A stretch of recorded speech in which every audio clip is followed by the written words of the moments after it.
Welcome to Nexus at UCF, where we connect you with the future of business.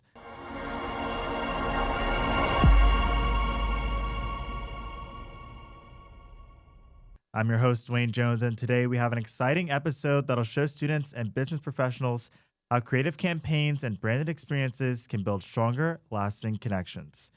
Here with me today is a trailblazer in his craft, Dean Caravelis, a CEO, author, and a mentor, joining us to dive deeper into the world of creative marketing. Dean, welcome to the show, sir. Dwayne, thanks for having me here. Dean started his journey with an associate's degree from Valencia College and as a two-time alumnus of the University of Central Florida, completing both his bachelor's and master's of science in business administration. Now he's the founder and CEO of Blezoo, a promotional marketing agency focused on providing world-class branded merchandise. He's also the blog writer for Outrageously Remarkable and author of The Experience and a Box Playbook, geared towards teaching its readers about captivating prospects, elevating events, and delivering unforgettable brand moments to customers. Dean is more than qualified to be having this conversation today with us on building connections without compromising fun and creativity. Thanks again for being here. Hey, Dwayne, any excuse I can have to come to campus at UCF, I will take it. And I really appreciate you all having me today. You're always welcome back. Let's begin with your background and what put you on this trajectory. Would you be able to share with those listening what inspired you to begin Blezoo in 2008 despite no previous experience in the promotional product industry? Do you believe there was a gap or opportunity in the market at the time that you felt compelled to act on? Absolutely. And I was a marketing director when I graduated UCF, and I worked in the fashion industry for 3.5 years. So I started learning a lot about products and marketing. And I just decided that when I saw this person with a promotional products catalog, I thought it looked really interesting, just the way you can combine brand and also products. And I was also getting prospected by tons and tons of companies, a lot of companies in the branded merch space. And they would all just throw catalogs at me and ask me to go to their website. And I kind of had the intersection of, hey, there's not a lot of consultative selling happening here. And I really like this. And I did what I would advise all your listeners not to do. And that is to start a company with no experience, no funding in an industry they've never worked in from scratch. You usually want to have a little bit of experience. In retrospect, I'm glad I made that decision, but that's how I started the biz. I mean, you started from scratch, you took the leap of faith. What kind of motivated you to say, hey, I'm going to do this and I'm going to believe in myself? Well, at the time, I was either going to get a new job. I was living in Europe for a year. I took a year off. And I was like, I'm either going to get another job or start a business. And this is probably the best time to start a business right now. Little did I know that it was in the middle of the global financial crisis. And people weren't spending money, which was another problem.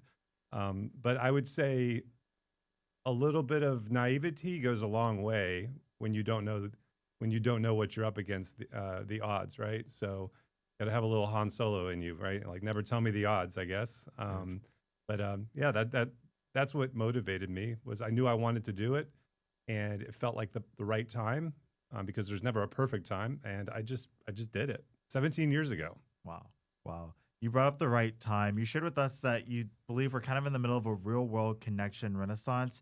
How have you seen your industry and the necessity to build connections shift in the years since you began your company? In a previous episode, you all were talking about immersion and immersive experiences and things of that nature, especially in regards to theme parks. Well, I kind of see the same thing happening with branded merch, right? The merch is part of the experience. It's meant to enhance the experience. And I see that happening quite a bit in the non-marketing world. So let's just say things like running clubs, right? Like running clubs are having a huge renaissance. There's been more vinyl purchased in the last couple of years, I think, than ever. And so people are looking for immersive real world experiences. And you'll see it all around you. And I think part of it is just digital fatigue, right? We're just tired of staring at devices and having that be our world. So people are searching offline for some of those answers. And so I see the branded merch being part of that, right? Like that lives in the real world. You can't swipe it away. And so I think it's just going to continue. That trend is going to continue, even though everything is digital, right? I completely agree. And I can kind of attest to that. I'm a very big record geek. I have a a large collection of like my favorite vinyls that I like to listen to. Do you think for Dwayne, I got to ask you, what's your genre? What's your favorite vinyl? I What type listen of to vinyl? everything. I have a lot of country, I have a lot of pop, I have a lot of rock. If we're going old, I'm gonna go with like between like David Bowie and Prince Oh, are cool. my favorites that I have. We're going more recent. Um, I would say Kendrick Lamar, a really big one I like to have on vinyl. But I mean, do you think for people like me and our generation, do you think like this trend of becoming less digital is going to kind of continue, wanting things like that we can feel? Do you think that's something that's going to keep growing? That's a good question. I don't know if it's a matter of going less digital because honestly, we can't avoid it now. This is sort of this parallel universe that's synced with ours that's going to continue to happen. I think it's a matter of finding opportunities to do things offline, perhaps using online to find the offline, right? Like even before the modern internet, even bulletin board systems, all the online led to the offline, right? People would use it to find others that are interested in the similar things. So I think that trend is going to continue. I think seeking these things out, right? Running clubs always existed. I've been in them for many years, right? It's just people now I think are going to be seeking it more because everything is online. I think you're right. I think it's people looking for that real world connection still, and like you said, looking for running clubs and that big boom and how they can connect with other people, like you said, offline. What motivated you to write a book detailing your stories and lessons from Blezoo? Who did you have in mind when you were writing it? Was it students, entrepreneurs, established professionals, or maybe all of the above? The book is intended for marketing managers. And I think drawing on my experiences as a marketing director, I wanted to kind of put pen to paper. You talk about bucket list, or lots of people talk about bucket lists, right? And I always had a bucket list since I started writing that I wanted to write a book. I started writing this book and I hired a coach and realized I was writing 3 books at the same time. And it's really, really chaotic to write 3 books.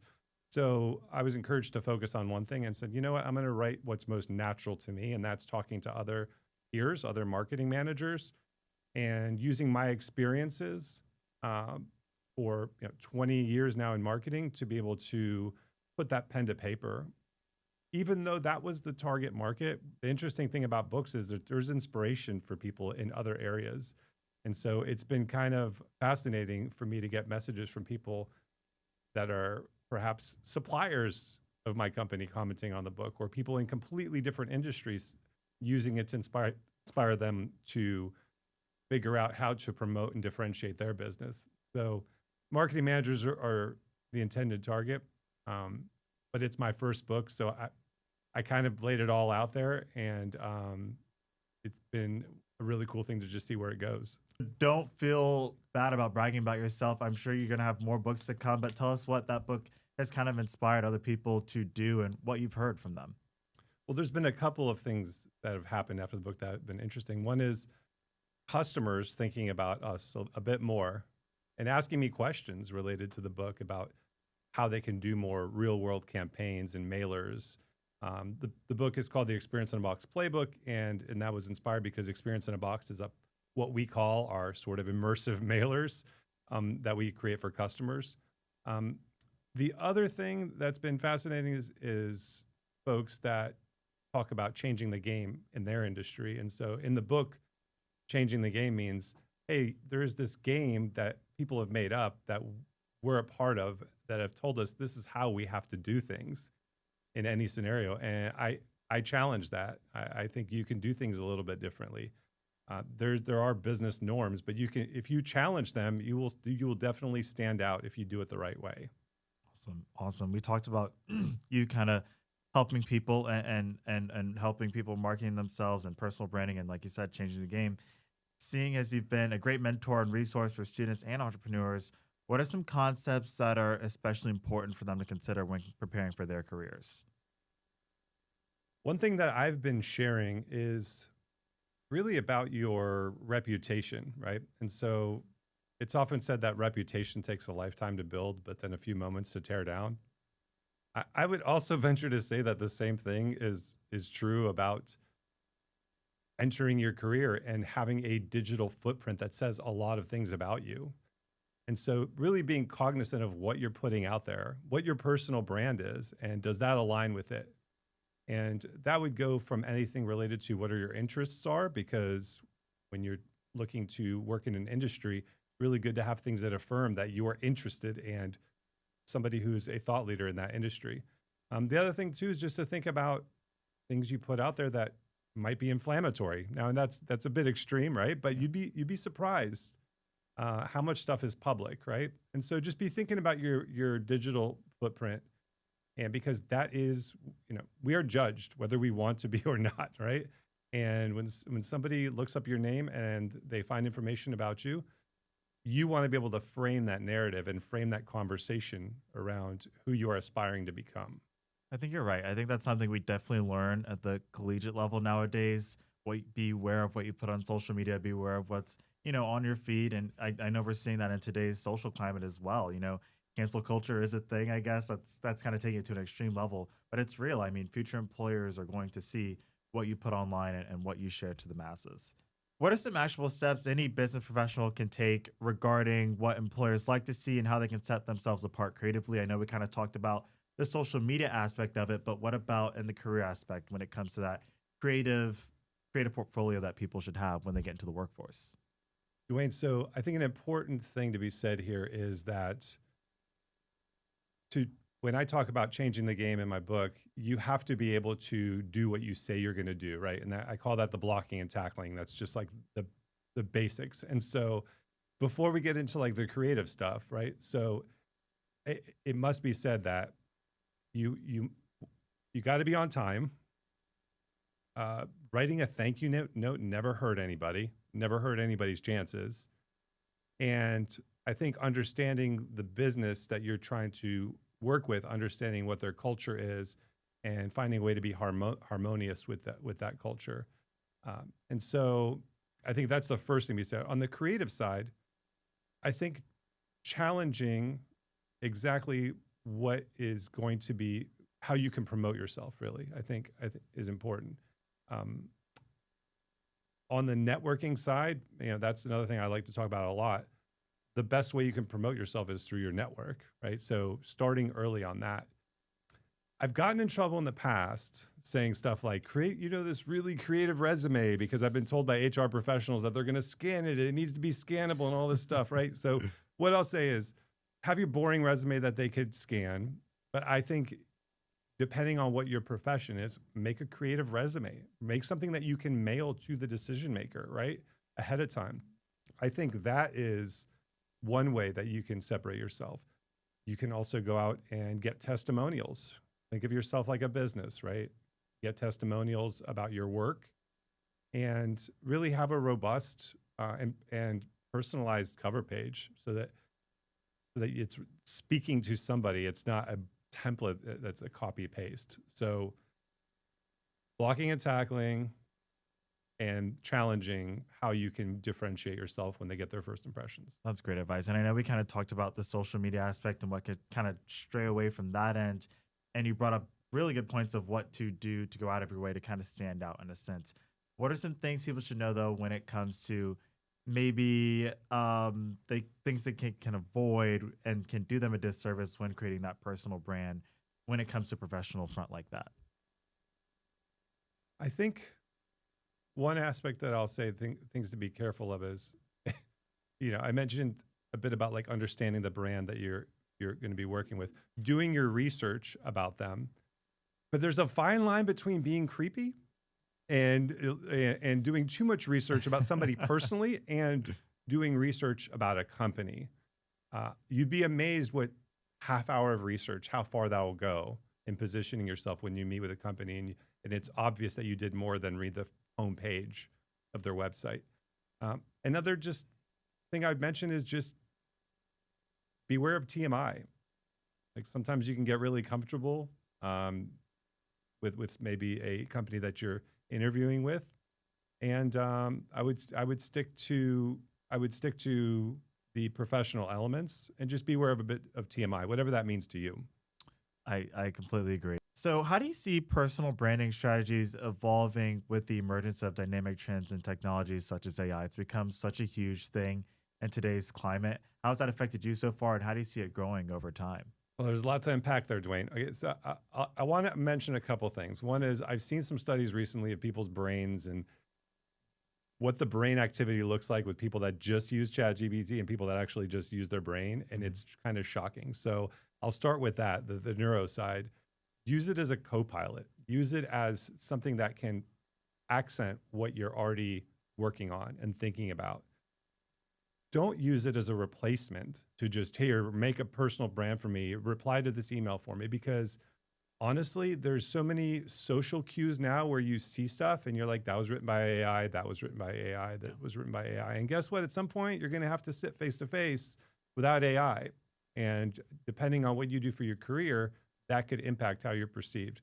And so what I would say is develop your personal brand, leverage AI, but just don't make AI your brand, because it's going to be pretty obvious. Yeah, I completely agree. And I think that's kind of a question we bring up to all of our guests now, because it's come such a large presence in the business world now and really across everything in our world. And it was a large conversation we had in our first episode with Dr. Edie as well.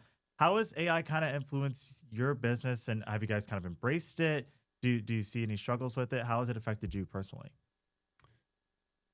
It's helped in a number of ways. For example, just being able to take some of our information and put it through AI, as far as even something as simple as standard operating procedures. I'm noticing a lot of AI is being brought to different platforms. So I think a lot of folks are worried, like, hey, how do I learn more about AI? And a friend of mine named Phil said the AI will come to you. So a lot of these platforms are already implementing it. So I will also say, for me personally, I'm using different elements of AI to just supplement what I'm already doing. I think that nowadays, nobody can say that they don't have the resources to figure something out.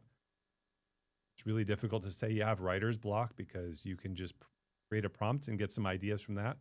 And so I think it's important we continue to use our own brains. And so I use it as a sort of an element to accent what I'm already working on. I try to come up with my own ideas, at least the ethos of the idea originally, and just use it to accelerate. And so I'm talking specifically more on the creative side. As far as the other side, where, hey, this is a report and this needs to be done to this report, or a contract, it's kind of insane how it's kind of accelerated the ability to just go, hey, tell me what's going on in here. Find these occurrences, or figure out if this is appropriate, and being able to look through a quick document. So to me, it should be something that we all are sort of using to some degree every single day.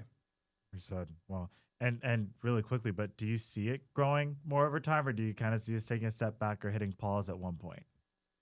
If you're asking my opinion, I think a lot of times the future is obvious. It's just inevitable. It's just a matter of how long it takes to happen. And so when I first saw the internet, it was pretty obvious to me that this is going to be this parallel universe we live in, right? When we're talking about AI, it just depends on the time horizon. I think, going back to a previous question, I think you might have a situation, down the road where having humans that think on their own is this novel, very cool thing that's going to be happening in different industries, right? And so it's going to keep progressing. It's just a matter, I think, of how we choose to regulate it and how we choose to leverage it, and how that fits in with the jobs of tomorrow, which are going to be changing very, very rapidly over the next 5 years. I want to take a little pivot. We obviously are based here at the University of Central Florida. You are alumni of the UCF. You take on a really big project for us. Homecoming, we're known for Spirit Splash. It's a very big tradition here at our reflection pond, and your business is in charge of creating one of the most coveted items in UCF history, I guess, that gets added to the tradition every year, the Homecoming Ducks. What does it mean for you for your business to take on such a large project like that? Obviously, it is your alma mater, and it means a lot to you. What's it mean to take on this huge project? Well, Blezoo being able to make the Spirit Splash Ducks, I think this might be the 9th year that we're doing it, which is really cool. I wish I could say that was the plan many years ago. Like, hey, start a company and get to work with UCF and do these things. That wasn't the plan. It just kind of happened, which is probably what you hear from lots of entrepreneurs. It's a huge privilege, but I will say during those supply chain crunches of like, maybe 4 or 5 years ago, there have been situations where I was so nervous that the ducks would not be here in time. I was ready to do whatever was necessary, right? And so it can be a little bit stressful, right? But it's a massive privilege, and the fact that I'm able to be an alum and a vendor and a volunteer and all these things at UCF is one of the most rewarding things in my career, honestly. Stressful, but certainly rewarding, like you said. What's it mean to you to work on these curated experiences, though, and have these thoughtful pieces of branded merchandise? I mean, it has to be something that you look forward to, obviously, but is also, like we said, really rewarding. Yeah, I like seeing products in the wild, which is pretty awesome. Sometimes I'll just be walking around somewhere downtown and you'll see something and go, oh yeah, I remember that, right? And so I think that goes to show that if you focus on making quality products and items that resonate with people, that they will live for a long time. And I think this industry can get a knock, right, for not being sustainable, right? Because we're creating things. But I think creating things that are high quality and people do use and are things that, they're going to be using for years, I think is important, right? Like even like a really nice tumbler that somebody's going to use for many years. Think about how many water bottles that saves. And so I try to focus on that, right? The high quality element and not just make the cheapest thing at the bottom of the trade show bag. And it is rewarding. But I will say, sometimes I look at it and go, wow, if this was a digital thing, we could create it and it's done. But when the real world, think about how many elements there are to deliver something, right? Up until the last leg. And so I always say there's always going to be a stressful element of it, but you have to manage those things. That's part of the job. But seeing things in the wild is super rewarding for sure, especially at UCF. How do you manage stress? I could take some advice, Dwayne. I'm working on it. I think for me, there's a few things that I do to manage stress. Obviously, fitness is important. I have been doing 10 to 11,000 steps a day this will be my 3rd year in a row that I average that. So I try to go on some walks. I try to continue to do some hobbies like DJing. I'll make a 3-hour mix every month and spend a lot of time collecting music and curating it. That keeps my mind off of things. I think also reading helps you, I think, be able to ground yourself because you see that other people are going through things that probably were a lot more stressful than what you're going through. But what you're touching on, I think, it's a really, really important thing for everybody, whether it be entrepreneurs or folks that are stressed out at work, is finding ways to be able to manage that stress because it will eventually debilitate you in many ways. You brought up DJing. Now we got to talk about it. I mean, tell us about what you mix. I mean, can we see you live? Is that? Yeah. Well, I'm not doing any shows. No live sets. I'm not doing any gigs, but I'm posting a monthly mix, a 3-hour mix on Mixcloud. Awesome. And so I don't do any gigs or anything like that, but it's all my premise is I want to continue to hear what's new. And so I purchased about 30 brand new songs, whatever came out that month, and I mix it together, mostly in the genres of progressive house. I just did an indie dance mix, but mostly progressive house, deep tech, stuff like that.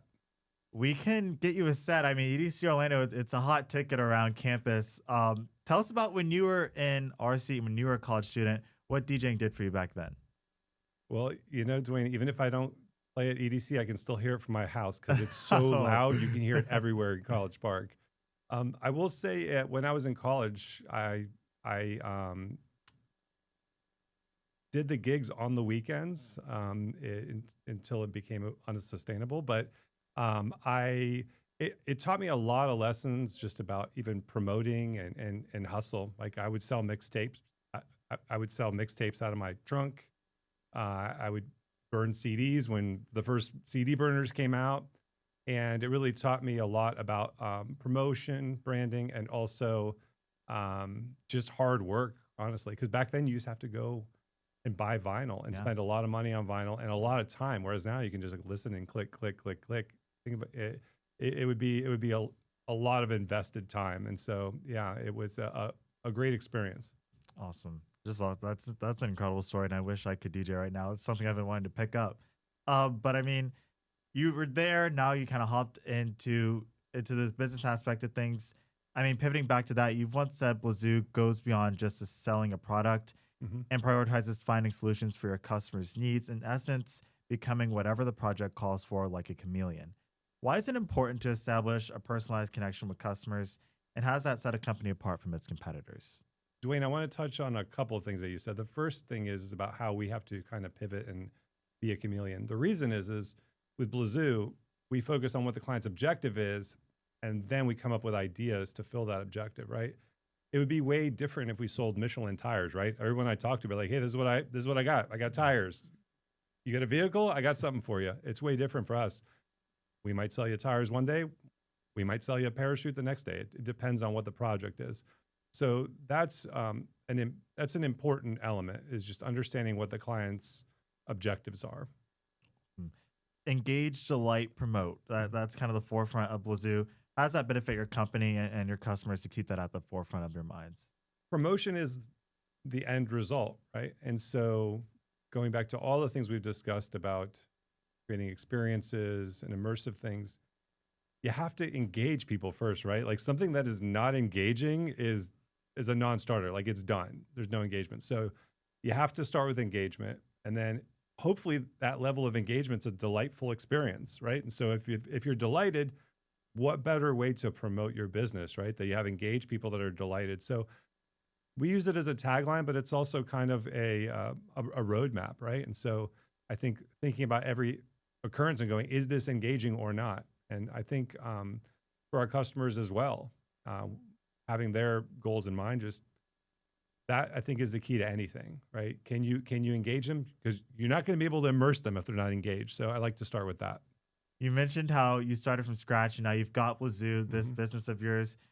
I'm sure you'd agree that the ability to market your business isn't industry specific. For anyone that wants to kind of improve or begin marketing for their company or start from scratch like you did, what's the best place to start for them?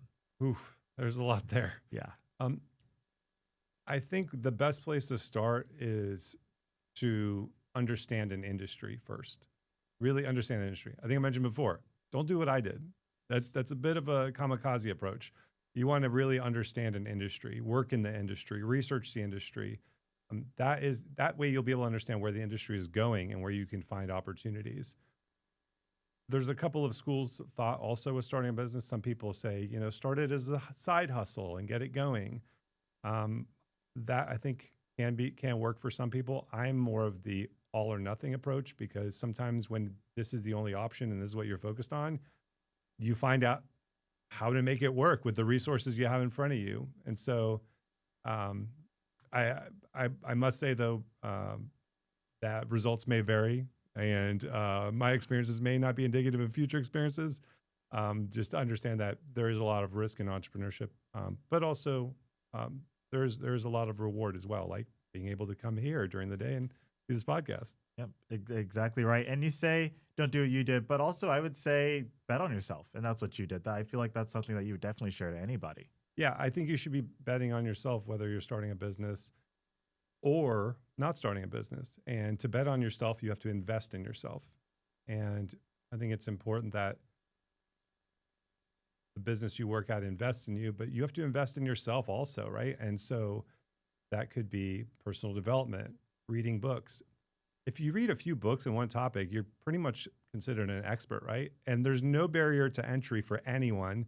Nothing's stopping anyone from picking 3 books in an industry and becoming an expert in that overnight. And so you have to bet on yourself, but you got to be investing on yourself. Well said. Well said. Dean, you've been an incredible guest. Is there a final message or idea that you'd like to share before we sign off? Yeah, I've kind of touched on a few things related to human connection here. And so what I would say is use your online relationships to lead to offline relationships, because it's really hard to replace human connection in the real world. It's easy to just get siloed in the pixels of your phone, but get out there, find different areas of interest where other people are interested in those things as well, and create real world authentic connections, because it'll benefit you, I think, in the long run with your network, but also at the same time, I think it'll help us individually, even with our own mental health.